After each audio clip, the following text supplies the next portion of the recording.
आयु वृद्धि क्षय उत्कर्ष हेतु कालस्य निर्गमं वांछितं धनिनं इष्टं जीविता श्रुतिरम धनम। कहते हैं इंसान हमेशा सोचता है कि पैसा बढ़ जाएगा, पैसा बढ़ जाता है, ब्याज बढ़ जाता है, लेकिन हमारी जिंदगी समाप्त होती जाती है। हम रोज सोचते हैं कि जन्मदिन आएगा, लेकिन हम मौत के करीब पहुंच जाते हैं। हम कमाते बहुत हैं, लेकिन भिखारी होकर मर जाते हैं। हम दौड़ते बहुत हैं, पहुंचते कहीं नहीं, क्योंकि धर्म के लिए अंदर जाना है और बाहर के लिए बाहर दौड़ने की जरूरत है। संसार और सन्यास में ये अंतर है, सन्यास हमारे अंदर से प्रकट होता है और संसार बाहर से प्रकट होता है। बाहर की दौड़ जितनी है, जितनी रिश्तेदारी है, अपने से बाहर जो कुछ है वो सब संसार। हमें जो दिखता है वो संसार है। बच्चे खिलौने बनाते हैं, खिलौने के घर बनाते हैं, रेत के घर बनाते हैं, लेकिन वो उनमें रह नहीं पाते हैं। कागज की नाव बनाते हैं, वो नाव देखने में तो नाव लगती है, लेकिन तैरने के काम नहीं आती है। इसी प्रकार से हमने जिन्हें अपना समझ रखा है, भरोसा छोड़ दे जालिम बुतों की बेवफाई का, और बुत भी कभी बद नहीं होते, दावा है खुदाई का। क्योंकि कहते हैं जिनको अपना समझाए वो हमारी अनमोल जिंदगी की घड़ियां ले जाते हैं। इंसान की कीमत बिछुड़ने के बाद होती है और चीज़ों की कीमत मिलने के पहले होती है। आपने देखा होगा, जब तक मकान नहीं बना था तब तक मकान के बहुत ख्वाब थे कि मकान बन जाएगा तो ना जाने क्या चीज़ मिल जाएगी। लेकिन मकान बना, वो अपनी खुशियाँ लेकर नहीं आया, अपनी दिक्कत लेकर आया है। उसकी अपनी परेशानियां हैं।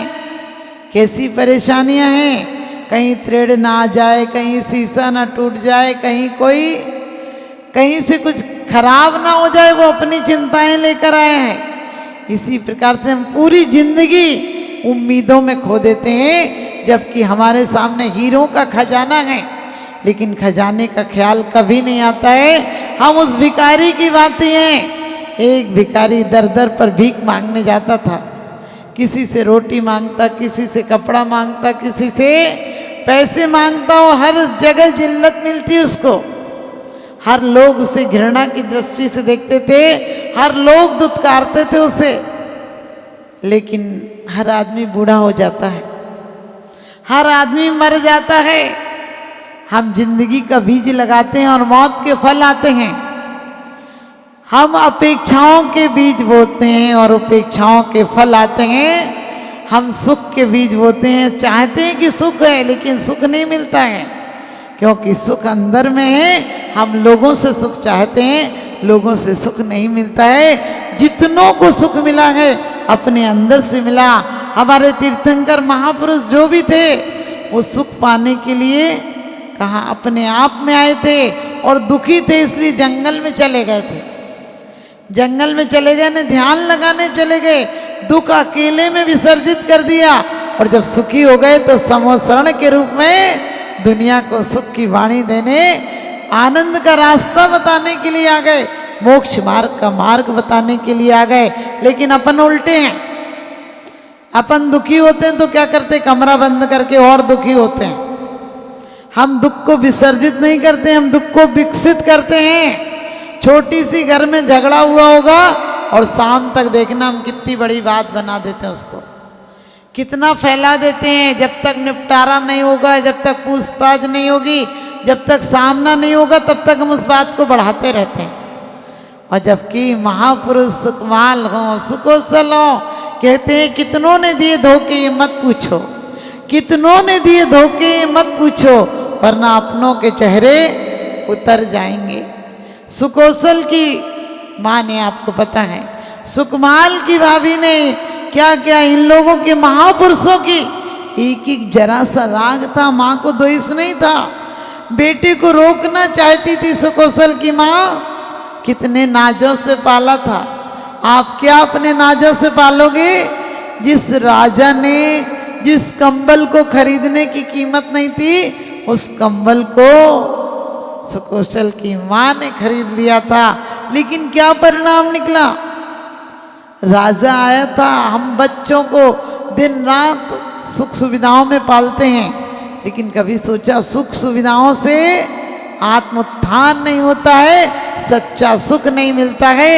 यही राग आग दगे सदा ताते समामृत से, चिर भजे विषय कसाए अब तो त्यागी निज पद वे। क्या कहे? राग आग दगे सदा। राग की आग स्वर्गों में भी शांत नहीं होती है। विषय भोग दावानल रहो, मरत विलाप करत दुख लहो। उस समय भी जिंदगी भर भोगों से भोग कभी तृप्ति नहीं होते।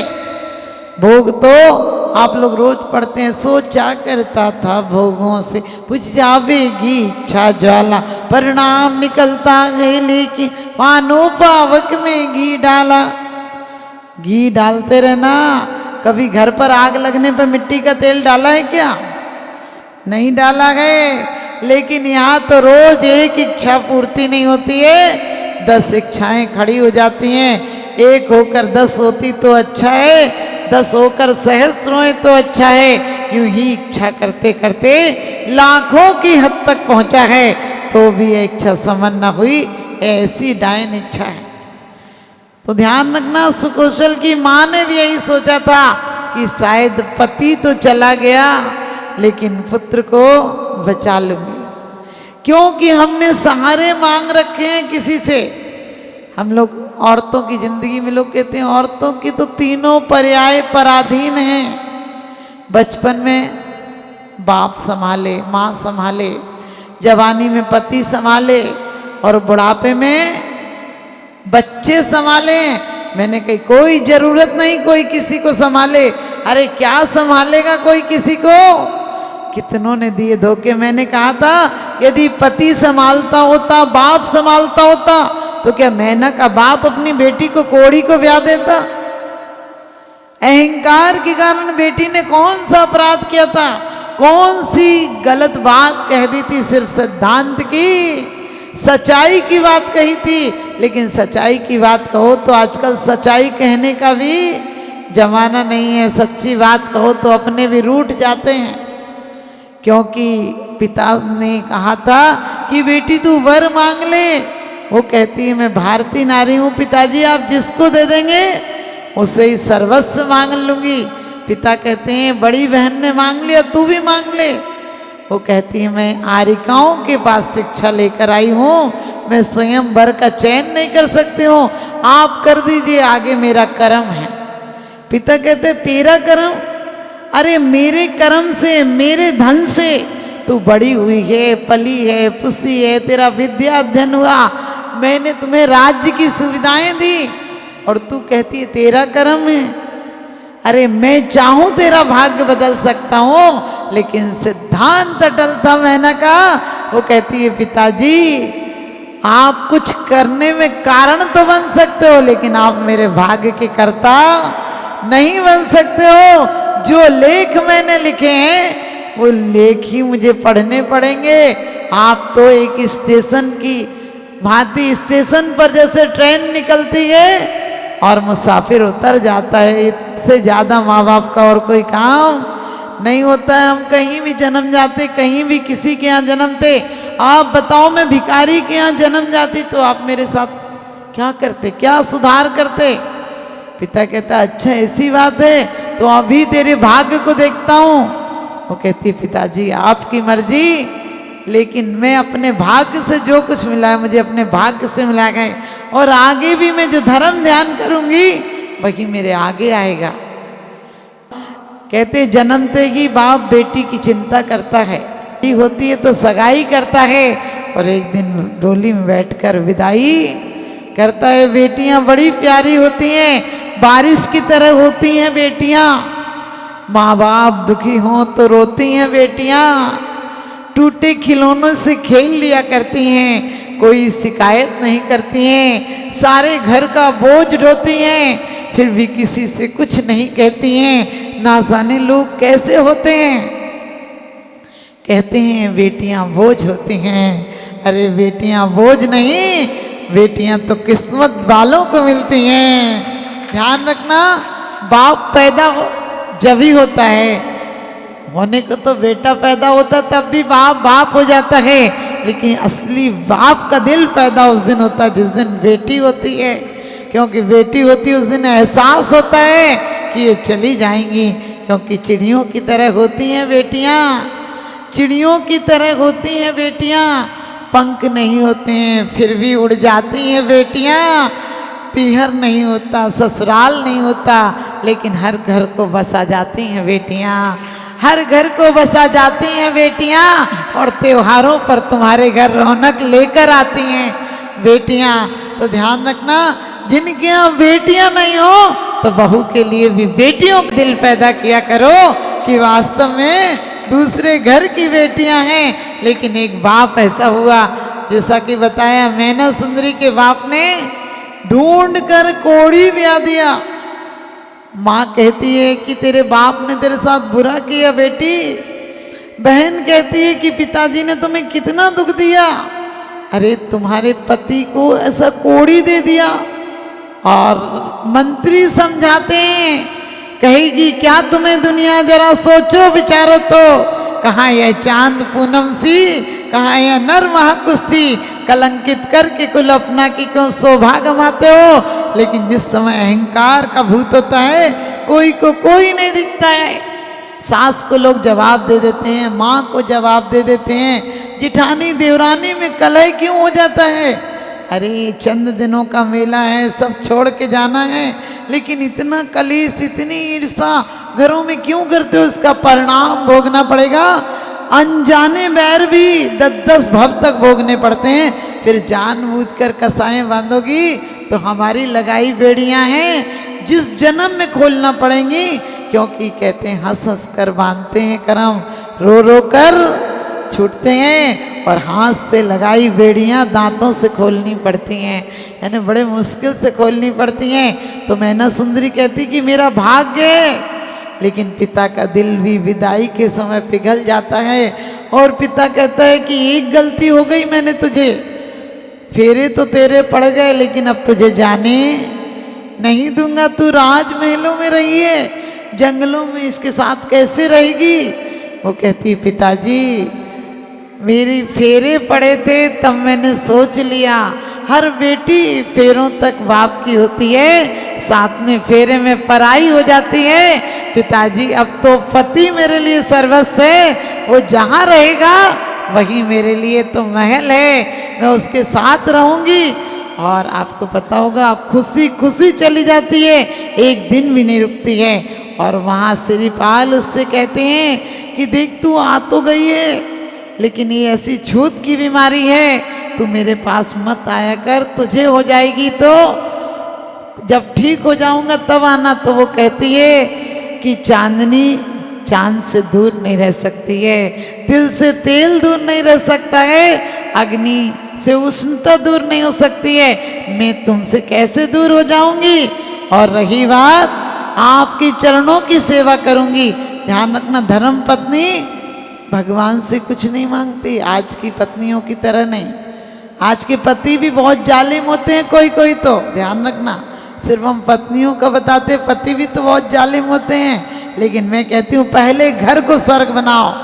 हर लड़की का एहसास देखो कि वो भी किसी का घर छोड़कर आई है, उसे इतना प्यार मिलना चाहिए कि उसे संसार के सारे सुख जमीन पर नजर आए। और लड़कियों को चाहिए कि वो लड़कियां सिर्फ पत्नी बनकर नहीं जाएं, पत्नी बनकर जाएंगी तो कटी पतंग की तरह सूपनखा की तरफ कहीं गिर जाएंगी। ध्यान रखना, धर्म पत्नी की तरह जाएंगी तो दुनिया में पूज जाएंगी। सीता राम, राम के पहले सीता का नाम लिया जाता है। तो मुनिराज के दर्शन करके मैना ने ये नहीं कहा था कि मेरे कैसे भाग्य थे जो कोड़ी को ब्याही गई। वो यही बात कहती है कि महाराज कैसे करके इनका रोग ठीक होगा, कैसे करके ये व्याधि मुक्त होंगे। और मुनिराज कहते हैं कि तुम सिद्ध चक्र मंडल का विधान करो। आज की औरत होती तो कहती महाराज को दिखता नहीं, अरे पीछे लगा देते तो ठीक हो जाते। एक तो मेरा पति बीमार, ऊपर से सिद्ध चक्र और बताने लग रहा है। अरे महाराज को सोचना चाहिए कि मैं बीमारी में कहाँ से करूंगी, लेकिन नहीं, जैन सिद्धांत पढ़ा था, उसे पता था कि दुनिया की घर दवा जहाँ हार जाती है वहाँ दुआएं परमात्मा का आशीर्वाद काम आता है।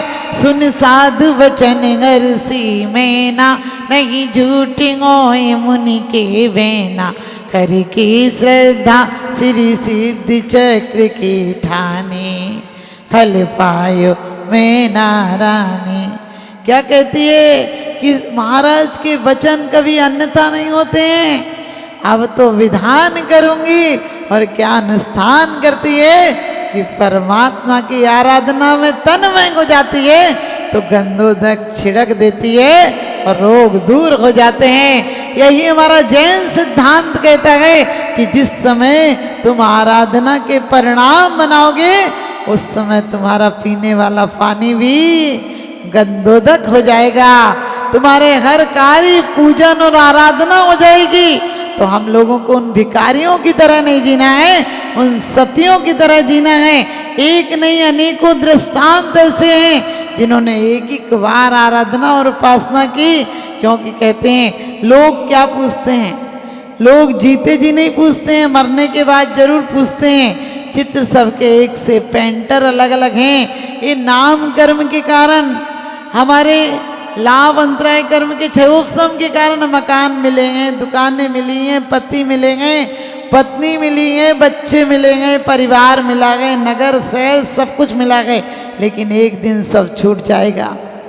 ध्यान रखना, ये एड्रेस हमारा परमानेंट एड्रेस नहीं है, एड्रेस हमारी परमानेंट ड्रेस नहीं है। सिद्धालय में जाना कोई बड़ी बात नहीं है। सिद्ध, आपको पता है, सिद्ध क्षेत्र में आप चले जाओ तो निगोदिया बनकर भी चले जाओगे, लेकिन हमें तो सिद्ध आत्मा बन के जाना है, अशुद्ध आत्मा होकर वहां नहीं जाना है। क्योंकि लोक में तो ठसाठस जीव भरे हैं, लेकिन सिद्ध क्षेत्र में नहीं, सिद्ध बन कर जाना है, सिद्ध शिला पर विराजमान होना है। हमें अस्थायी घर नहीं बनाना है। और विषापहार धनंजय कवि की तरह इस संसार के विष की वेदनाएं यदि हैं भी, तो सोचेंगे समंत्र भद्र को, सनत कुमार चक्रवर्ती को, सनत कुमार को चक्रवर्ती को क्या कोढ़ हो गया था, और समंत्र भद्र स्वामी को भस्म व्याधि हो गई थी, और श्रीपाल को कोढ़ था। लेकिन सबने एक नहीं अनेकों दृष्टांत हैं। जिसने एक बार वेद विज्ञान को जान लिया, जिसने एक बार मेरी आत्मा सब पदार्थों से भिन्न है, पर परिणति से भिन्न है, ऐसी परिणति आ गई, उस समय कोई गालियां भी देगा तो तुम्हें गीत समझ में आएंगे। जीसस कहीं जा रहे थे और किसी ने गालियां दी, बुद्ध भी के ऊपर किसी ने एक बार कचरा फेंक दिया, थूक दिया। दूसरे दिन बुद्ध निकले तो वो पैरों में पड़ा हुआ था, तो लोगों ने कहा इससे बिल्कुल मत बोलना, इसी ने कल आपके ऊपर कचरा डाला था, थूका था। तो बुद्ध कहते हैं वो ये तो वो नहीं है, बोले यही है, हमने देखा था इसको। कहते तुम कैसी बात करते हो, कल जब किया था तो ये दूसरा था। बहुचित्ती इंसान है, कल था तो क्रोध में था, कुछ कहना चाहता था कह नहीं पाया, इसलिए कचरा फेंक कर अभिव्यक्ति कर दी। आज भी कुछ कहना चाहता है लेकिन कह नहीं पा रहा है, आंखों से आंसू झर रहे हैं। जो था कल वो अलग था, जो था कल वो क्रोधी था, आज आया है क्षमावान बनकर आया है। कल आता तब भी मैं इसे गला लगाता। तो ध्यान रखना, हमारे जैन धर्म की बात ही अलग है। हमारा तो श्रावक भी क्षमावान होता है, क्योंकि कहते हैं घुटनों के बल चलते चलते पैरों के बल चल जाते हैं। और जैन धर्म की पूजा करते करते एक दिन पूज्य हम बन जाते हैं। तो हमें भिखारियों की भांति नहीं, हम सम्राटों की तरह पैदा हुए हैं। हम जैन धर्म मिला है, कभी आर्तरोध ध्यान नहीं करना। अपने परिवार के लोग कोई बिछो हो जाए, झगड़ा हो जाए, तो अपन उसी बात को सोचते हैं। ध्यान रखना, ऐसा करोगे तो असाता का बंद होगा, अशुभ का बंद होगा, और ज़्यादा गलत परिणतियाँ पड़ेंगी, और ज़्यादा अपने जीवन में दुर्भावनाएं आएंगी, और ज़्यादा अपन को दुख सहने पड़ेंगे। इसलिए जो दुख आए हैं उन्हें चुनौतियाँ समझो, उन्हें परीक्षा समझो कि आखिरी परीक्षा होगी और भी आएगी। हम भगवान से ये नहीं कहते हैं कि भगवान तू कष्ट मिटा देना, भगवान से कहते हैं कष्ट तू मेरा क्या बिगाड़ लेगा, 3 लोक के नाथ मेरे साथ हैं। तो ध्यान रखना, हम आयु बढ़ रही है, हम मौत के नज़दीक जा रहे हैं, हमारे जन्मदिन आते हैं, सचमुच वो मृत्यु दिन है। उतने दिन हमारे और क्या होता है, मौत के पास पहुंचते जाते हैं हमारे कदम। बच्चों को भी उस दिन केक काटना मत सिखाना। अभी केक काटेंगे तो बड़े होकर जेब भी काटेंगे। बच्चों को बोतलों से दूध मत पिलाना, वरना अभी दूध की पिएंगे, फिर आगे चल के समझ गए काय काय की पिएंगे, आखिरी में दवाई की बोतलों पे जिएंगे। क्या भरोसा, कांच का घट है, किसी दिन टूट जाए, और एक मामूली कहानी है अधूरी छूट जाए। एक मामूली कहानी है अधूरी छूट जाए, तो हमारी अधूरी कहानी नहीं, इसी जन्म में लोग कहते हैं मोक्ष कब मिलेगा। हमने कहा अजीब आदमी, अरे मोक्ष अभी मिलेगा। जितना जितना राग कम होगा उतना उतना मोक्ष की तरफ हमारे कदम बढ़ जाएंगे। तेज चलना कोई जरूरी नहीं है, हम कम चलेंगे लेकिन सही दिशा में चलेंगे। सही दिशा हमारी क्या होना चाहिए, सम्यक दर्शन ज्ञान चारित्र की दिशा होगी। हमारा श्रद्धांश समीचीन होगा। कोई गाली भी बकेगा तो सोचेंगे वो क्रोधित है, वो पागल हो गया, मैं अपने मेन स्विच उसके हाथ में नहीं दूंगा, वो मुझे क्रोधित नहीं कर पाएगा, दे ले गाली ही तो देगा, मैं भी देख लूँगा। क्योंकि कहते हैं गाली का जवाब गीत से देना सीखो। जो पर पीड़ा को अपना कर नैन का नीर बनते हैं, कुछ ही हैं जो द्रौपदी के वदन का चीर बनते हैं। जहाँ को जीत करके तुम सिकंदर बन तो जाओगे। जो खुद को जीत लेते हैं वही महावीर बनते हैं, वही महावीर बनते हैं। आपको कहा था कि भिखारी जगह जगह जिल्लत पाता था, और आदमी कितना भी संभाले, आप लोग भी कितने ब्यूटी पार्लर जाओ, एक ना एक दिन तो बुढ़ापा कहीं ना कहीं से तो परछाई मार ही जाता है। कितने इंतजाम करना, मौत एक दिन आ ही जाएगी, कहीं ना कहीं से जाग जाएगी, वो झांकेगी।